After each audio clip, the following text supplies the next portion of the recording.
Terima kasih Bapa untuk hari ini Tuhan. Berkati jemaat-Mu Tuhan. Pada hari ini Tuhan, berkati mereka di dalam pikiran mereka, dalam hati mereka, agar firman-Mu akan tertanam Tuhan dan berbuah dan berakar di dalam kehidupan mereka. Di dalam nama Tuhan Yesus kami telah berdoa dan bersyukur. Haleluya. Yang percaya katakan amin. Haleluya. Shalom saudara sekalian. Shalom. Nama saya Pak Toming. Saudara-saudara sekalian sudah mengetahui saya. Hari ini kita belajar tentang firman saudara sekalian. Saya bilang sama Pastor Miki bahwa tema dari hari ini adalah tema yang bersama Yesus ada keberanian. Amin. Amin. Saya percaya kita semua pernah merasakan ketakutan dalam kehidupan kita. Siapa yang nggak pernah merasa takut? Kita semua ketakutan. Karena apa saudara sekalian? Karena kita tidak tahu siapa diri kita. Kalau kita tahu bersama Yesus, karena Alkitab mengatakan begini, bahwa di dalam Yesus aku dapat melakukan segalanya. In Christ I can do anything. Jadi saudara sekalian, hari ini saya mengajak untuk saudara sekalian untuk berani, untuk mempunyai keberanian itu. Karena kehidupan ini kalau kita ketakutan aja saudara, ada wasting your time, wasting your life. Sebab itu saudara sekalian, kita harus bertindak. Jangan memberikan kesempatan kepada si iblis itu saudara sekalian untuk memberikan ketakutan kepada kita. Saya percaya hari ini keberanian yang dari Tuhan itu akan mengatasi segalanya. We believe we are the overcomer. Alkitab mengatakan begitu, bukan saya. Yesus mengatakan juga kita lebih dari umat pemenang.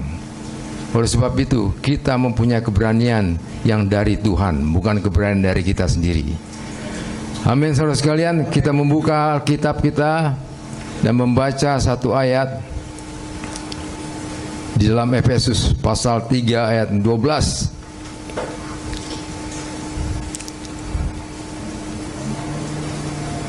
Nah di sini dikatakan, yang sudah dapat katakan amin. Amin. Yang sudah tertera di sana. Nggak ada alasan dibilang saya nggak dapat. Ya, sudah tertera di sini. Di dalam Dia kita beroleh keberanian dan jalan masuk kepada Allah dengan penuh kepercayaan oleh iman kita kepadanya. Sekali lagi kita katakan, di dalam Dia kita beroleh keberanian dan jalan masuk kepada Allah dengan penuh kepercayaan oleh iman kita kepadanya. Nah, saudara sekalian, ada 3 hal yang saya catat di sini, yaitu keberanian, akses atau jalan masuk, dan iman kita kepada Tuhan. Oleh sebab itu ada 3 hal di sini. Kita membahas satu-satu. Mungkin satu hal ini, satu pokok ini mungkin ada 10 menit, jadi 30 menit jadinya. Saya sudah atur nih saudara sekalian. Jadi saudara nggak mengantuk. Over 30 menit saya melihat begini. Waktu dulu saya pertama kali datang ke gereja, dia menghitung kalau lebih dari 30 menit saya ngantuk. Dulu belum menikmati firman Tuhan. Coba aja saudara sekalian. Sekarang saudara tes saudara sekalian. Setelah 30 menit duduk di sini, coba melihat. Saya perhatikan satu-satu saudara. Ya.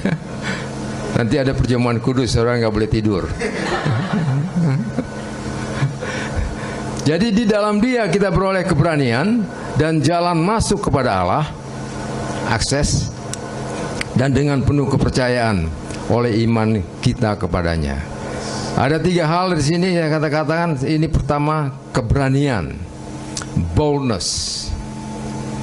Kata boldness ini saya senang saudara sekalian, karena boldness ini menyatakan kepada diri saya, you be bold. Be bold. Dunia boleh digoncangkan oleh COVID-19, tapi kerajaan surga tidak tergoncangkan. Amin, saudara sekalian.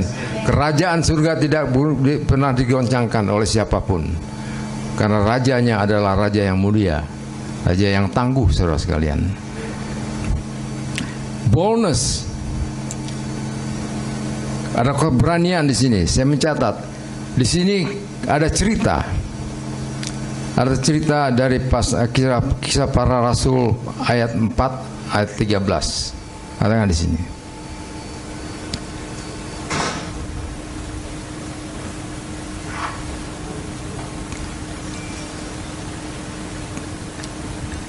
Ketika sidang itu melihat keberanian Petrus dan Yohanes dan mengetahui bahwa keduanya orang biasa dan tidak apa, saudara sekalian, terpelajar, heranlah mereka dan mereka mengenal keduanya sebagai pengikut Yesus.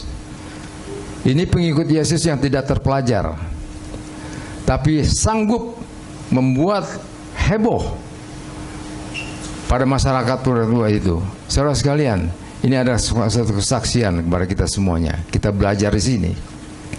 Saudara, untuk menjadi saksi untuk saksi Yesus, jangan sampai dulu saudara bilang begini, oh saya belum belajar, saya belum ada qualification, saya belum ada keberanian. Saudara sekalian, ini yang dinilai oleh masyarakat pada waktu itu. Petrus dan Yohanes bersaksi untuk Tuhan Yesus. Jadi katakan begini, ketika sidang itu melihat, sidang itu banyak orang pasti, bukan 1-2 orang. Sidang itu kelihatan masyarakat melihat keberanian Petrus dan Yohanes dan mengetahui bahwa keduanya orang biasa tidak terpelajar, heranlah mereka. Nah, saudara sekalian, kita bisa belajar dari ayat di sini. Kita belajar bahwa kalau Tuhan yang bekerja, orang akan heran. Kalau Tuhan yang bekerja, akan heran. Apapun kualifikasi saudara, apapun status saudara, apapun yang saudara, keberadaan saudara di dunia ini, kalau Tuhan yang ikut bekerja, ada keberanian dalam kehidupan kita. Amin. Saya percaya, saya dulu orang yang nggak berani, saudara sekalian. Saya ingat pada waktu pertama saya khotbah di King William Street, saksinya 1, 2, siapa lagi di sini? Belum ada. Cuman ini kakak beradik ini menjadi anak-anak saya waktu itu. Saya gugupnya bukan, tapi waktu saya naik ke mimbar, saya ingat bukan saya yang bicara. Keberanian saya adalah keberanian dari Yesus, Tuhan kita. Nah, saudara, makanya yang sepenakut saudara ini, yang penakut pada waktu itu, boleh kita takut, tapi jangan ketakutan terus. Amin. Jadi saudara sekalian, saya boldness ini, keberanian ini ada waktu Tuhan Yesus ada di hidupan kita. Jadi saudara, ketika Petrus ini menyampaikan firman kepada masyarakat, dan masyarakat itu berubah, ada yang bertobat, mereka herannya begini. Mungkin saya di sini keheranan mereka ini antara percaya nggak percaya bahwa ini Petrus dan Yohanes yang sama. Dan terkadang saudara sekalian, saya melihat begini, saya mempelajari orang yang kita ketemu pada hari ini. Jangan dinilai bahwa dia tuh hanya hari ini saja bersikap begitu. Jangan dinilai bahwa dia tuh begini, saya ketemu kemarin dia tuh begini, dia tuh orangnya begini. Kita ada judgment. Tapi di dalam Tuhan, kamu tuh dulu pengemis kemarin, tetapi menjadi raja esok hari. Itu terjadi kepada Tuhan. Jadi bisa Saudara, saya memberikan encouragement. Ada cerita yang tahu Presiden Perdana Menteri Inggris waktu Perang Dunia Kedua, Winston Churchill. Dia berkata begini, kalau kamu itu ribut, ya, masalah yang lalu dan yang sekarang, maka kamu akan kehilangan masa depan. Jadi kalau kita ribut terus, memikirkan asa yang lalu dan yang sekarang ini kita ribut, maka kita tidak akan menikmati masa depan. Nah, saudara sekalian, Tuhan Yesus membawa kita kepada dari ketakutan kepada keberanian. Makanya orang dulu bilang begini, oh si A itu dulu penakut, Pak. Tapi jangan dicap penakut terus. Sekarang dia berani. Sekarang dia berani. Nah, saudara sekalian, kita melihat bahwa dibuat Tuhan Yesus membawa kita kepada suatu dari hari ke hari.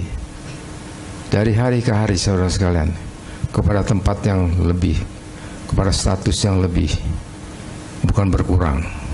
Sebab itu, nah di Ulangan, kitab Ulangan, ya, pasal 6 ayat 22-23.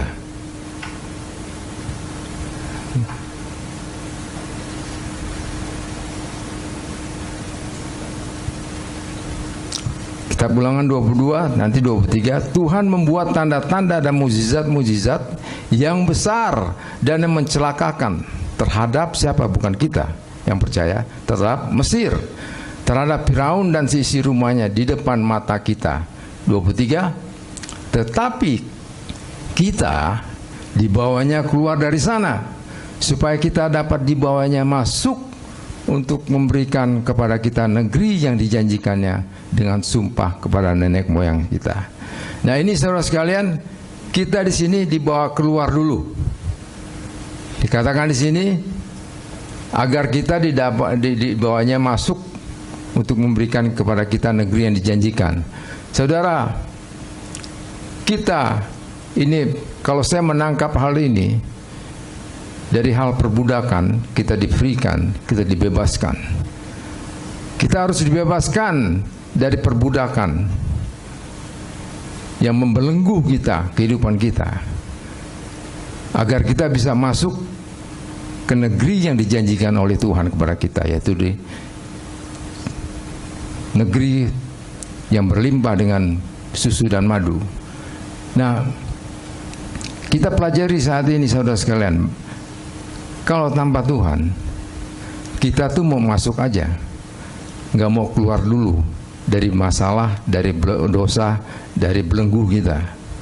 Nah, bayangkan, kebanyakan kita membawa belenggu kita ke masa depan. Are you with me? Kita nggak mau ataupun nggak sadar, kita tuh masih terbelenggu, tapi kita mau masuk kepada tanah perjanjian itu. Nah, saudara sekalian, di sini dikatakan lagi bahwa boldness, keberanian itu yang diberikan kepada kita semuanya. Kita harus keluar dulu dari belenggu kita, dari dosa-dosa kita, dari masalah-masalah kekhawatiran kita. Keluar dulu itu, Tuhan izinkan Tuhan untuk membawa kita keluar dari masalah kita. Baru Dia membawa kita masuk. Nah, di sini katakan kita kepada negeri yang kita dijanjikan dan sumpah kepada nenek moyang kita. Nah, kalau saudara baca di Genesis pasal 12 itu, ketika Tuhan berjanji kepada Abraham. Nah, saudara sekalian, ini yang kita terapkan dalam kehidupan kita. Kita seringkali nggak sabar untuk masuk, tapi kita lupa kita masuk masih dengan belenggu, masih dengan dosa-dosa kita. Nah, di sini juga saudara sekalian, ada kitab ulangan ini, kita itu diberikan keberanian, keberanian yang membawa kita kepada kebebasan, pembebasan, kita dibebaskan. Jadi yang kedua, saya di sini ada jalan masuk. Tadi sudah dikatakan jalan masuk, ada jalan masuk, ya. Tapi di sini dikatakan juga saya mencatat di Ibrani pasal 10 ayat yang 22, ayat yang 19 sampai ke 23. Jadi saudara sekalian, bersama Yesus saya percaya begini, kita tuh berjalan bersama Yesus adalah journey.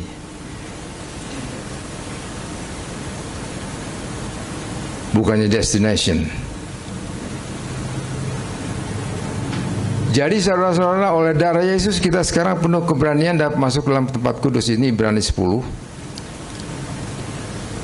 Jadi penulis dari Ibrani ini mengatakan, karena ia telah membuka jalan baru yang hidup bagi kita melalui tabir, yaitu dirinya sendiri.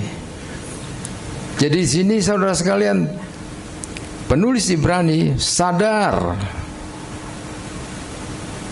bahwa jalan itu hanya satu jalan, yaitu jalan yang dibuka oleh Yesus, yang melalui Yesus.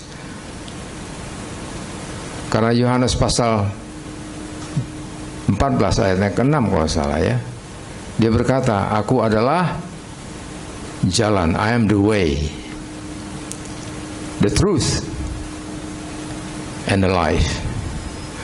Jadi nggak ada, saudara sekalian, saya baca Alkitab ini nggak ada Tuhan lain yang mengklaim tiga hal ini. Mungkin ada yang Tuhannya righteous, tapi bukannya jalan. Ada yang bilang akulah jalan, tapi bukan kehidupan. Jadi hanya Tuhan Yesus yang punya tiga hal ini, tiga unsur dalam kehidupan dia: jalan, kebenaran, dan hidup. Oleh sebab itu saudara, jangan tidak salah, tidak ada salah kalau Tuhan, kalau saudara sekalian begitu Yesus.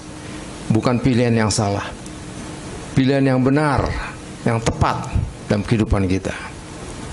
Dan dikatakan di sini, dan kita mempunyai seorang imam besar sebagai kepala rumah Allah.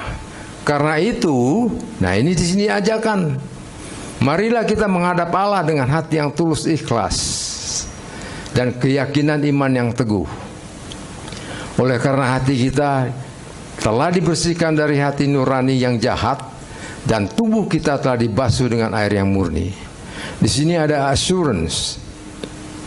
Kalau di mobil asuransi, kalau saudara beli mobil asuransi. Nah kalau beli mobil yang baru pasti ada asuransinya. Nah asuransi ini saudara sekalian hanya berlaku kepada pabrik yang membuat mobil itu, ya kan? Kalau saya beli jam Seiko, kalau saya rusak jamnya, saya nggak bisa bawa ke tempat jam Omega misalnya begitu. Tolong dibetulkan di sana, nggak bisa. Saudara harus kembali kepada manufacturer, kepada pabrik yang membuat jam itu atau membuat mobil itu. Nah begitu juga kita saudara sekalian. Saudara kalau ada masalah, ada kerusakan dalam pikiran saudara atau dimanapun, kembalilah kepada Sang Pencipta, bukan dukun. Kebanyakan orang kembali kepada peramal-peramal, dukun-dukun. Hidup saya begini, nanti diramalkan begini-begini. Kembali kepada Yesus. Jalan saudara tidak akan salah. Kalau saudara kembali kepada yang Sang Pencipta, Dia tahu yang mana yang salah, yang mana yang salah, yang mana yang salah, yang mana yang salah dalam kehidupan saudara. Dia tahu. Nah, oleh sebab itu saudara sekalian, kita mempunyai akses jalan masuk ini. Nah, jalan masuk ini memberikan kita assurance of the answer. Dengan jalan masuk ini, dengan jalan ini, kita akan menemukan jawaban dalam kehidupan kita. Hal yang ketiga, ini iman kita. Tadi dikatakan dengan penuh kepercayaan oleh iman kita kepadanya. Nah, saudara sekalian, saya melihat begini. Ada Mazmur 81 ayat yang 11, 10 dan 11. Saya mengimani ayat ini seringkali minta kepada Tuhan. Kita minta kepada Tuhan, minta kepada Tuhan, minta kepada Tuhan. Tapi kita nggak mengimani apa yang kita minta. Tapi ayat ini berkata begini, Akulah Tuhan Allahmu yang menuntun engkau keluar dari tanah Mesir. Bukalah mulutmu lebar-lebar, maka aku akan membuatnya penuh. Nah, saya mau tanya saudara sekalian, saya mau challenge. Berapa banyak kita membuka mulut yang lebar-lebar untuk Tuhan? Dengan perkataan lain, kita memuliakan namanya. Kita membuka mulut kita lebar-lebar. Kebanyakan kita terus terang saja, kita bungkem. Kita mau menerima berkatnya, tapi kita bungkem. Dengan perkataan lain, kita mau menerima berkatnya, kita menutup hati kita ke Tuhan. Nah, Tuhan berkata di sini, buka mulutmu lebar-lebar, supaya aku memenuhinya. Memenuhi dengan berkat, memenuhi dengan apapun yang saudara pikirkan atau inginkan. Tapi saudara percaya,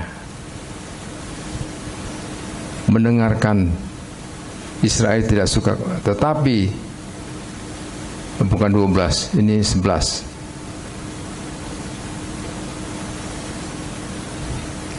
Nah, ini kembali lagi tadi, Akulah Tuhan Allahmu yang menuntun engkau keluar dari tanah Mesir. Bukalah mulutmu lebar-lebar, maka aku akan membuatnya penuh. Jadi pada hari ini saya mengajak saudara sekalian, jangan menutup hati saudara. Jangan menutup hati saudara, karena Tuhan akan melimpahkan berkat anugerahnya kepada saudara sekalian. Tapi jangan bungkem. Jangan bungkam hati saudara dalam kehidupan saudara. Amin. Oleh sebab itu, saya mengajak membuka Kisah Para Rasul pasal 3 ayat 16. Sebelum saya tutup, akhiri doa ini. Dan karena kepercayaan dalam nama Yesus, maka nama itu telah menguatkan orang yang kamu lihat dan kamu kenal ini. Dan kepercayaan itu telah memberi kesembuhan kepada orang ini di depan kamu semuanya. Karena kepercayaan dalam nama Yesus, maka nama itu menguatkan orang yang kamu lihat dan kamu kenal ini. Saudara sekalian, nama itu yaitulah nama Yesus yang memberikan saudara keberanian, tidak kekhawatiran, kekuatan yang saudara maju terus dalam kehidupan saudara, tidak terjerat dalam kebelenggu. Biar saudara sekalian, itu saya begini, urusan belenggu itu urusan Tuhan Yesus, urusan kuk urusan Tuhan Yesus dalam kehidupan kita. Karena belenggu itu hanya Tuhan yang bisa mematahkan. Kita tidak bisa mematahkan belenggu kita sendiri. Dan percaya waktu itu Tuhan Yesus menjanjikan kita bahwa kuk dia lebih ringan daripada kuk yang lain. Nah, oleh sebab itu saudara sekalian, hari-hari ini saya mengencourage pada saudara sekalian untuk berani bertindak di dalam kehendak Tuhan. Saya tutup sini saudara sekalian. Saya akan tutup.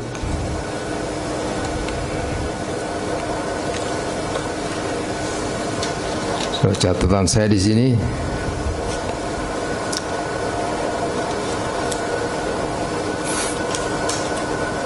Tuhan Yesus berkata kepada murid-muridnya di Matius pasal 5 ayat yang 20. Nah, perhatikan. Sudah dapat? Maka aku berkata kepadamu, jika hidup keagamaanmu tidak lebih benar daripada hidup keagamaan ahli-ahli Taurat dan orang-orang Farisi, sesungguhnya kamu tidak bisa masuk ke dalam kerajaan surga. Nah, apa kelebihan orang-orang Farisi daripada kita orang-orang percaya? Pada waktu itu Tuhan Yesus melihat ada perbedaan antara orang-orang percaya dan orang Farisi. Orang Farisi ini tekun, dia setia, bahkan dia membaca Alkitabnya itu, Pentatuk itu. Waktu itu tidak ada tulisan. Dia menghafal segala ayat-ayat, ada di otaknya, saudara sekalian. Clever. Tapi Tuhan Yesus menantang kita. Kalau keagamaanmu tidak melebihi keagamaan orang-orang Farisi, engkau tidak akan melihat kerajaan surga. Sini ada tantangan kepada kita, saudara sekalian. Nah, saya menangkap begini aja sebagai penutup. Orang Farisi boleh mempunyai intelijen, boleh mempunyai kepintaran. Dalam segala hal dia lebih tinggi daripada orang-orang percaya. Tapi satu hal yang tidak dia mengerti, yaitu tentang hal kasih Yesus. Mereka hidup di dalam segala peraturan, belenggu, itu membelenggu kehidupan mereka, segala peraturan-peraturan. Tetapi orang yang percaya, kita hidup dalam kasih. Malah Yesus menantang kita, kasihilah siapa? Musuhmu. Ini satu tantangan. Oleh sebab itu, kalau kita hidup di dalam Yesus, kita ada keberanian mengasihi musuh kita. Amin. Bukan saya kawan saja, kita berani mengasihi musuh kita. Sebab itu, saudara sekalian, saya mengajak hari ini, marilah, di dalam Yesus ada keberanian. Keberanian untuk mengasihi, keberanian untuk mengampuni dalam kehidupan kita. Nanti perjamuan kudus. Oh, oke. Sebelum itu kita bawa tutup dalam doa, saudara sekalian. Terima kasih Bapa kami di surga untuk firman yang telah disampaikan Tuhan. Biarlah kehidupan kami Tuhan selalu berani di dalam-Mu, karena di dalam-Mu ada pemulihan, ada pembebasan dalam kehidupan kami Tuhan. Berkati jemaat-Mu Tuhan, satu persatu dari hati mereka Tuhan. Biarlah mereka menjadi umat yang pemberani, umat yang pemenang dalam kehidupan mereka. Terima kasih untuk hari ini Tuhan. Kau berkati juga Tuhan hamba-Mu, yaitu Pastor Miki dan Pastor Jeremy Tuhan, yang mengembalakan gereja ini Tuhan. Biarlah kehidupan mereka selalu menjadi saksi-Mu yang hidup dimanapun mereka berada Tuhan. Mereka memuliakan nama-Mu. Terima kasih Bapa. Terpujilah nama-Mu. Segala hormat, syukur dan kemuliaan hanya bagi-Mu. Di dalam nama Tuhan Yesus. Haleluya. Yang percaya katakan amin.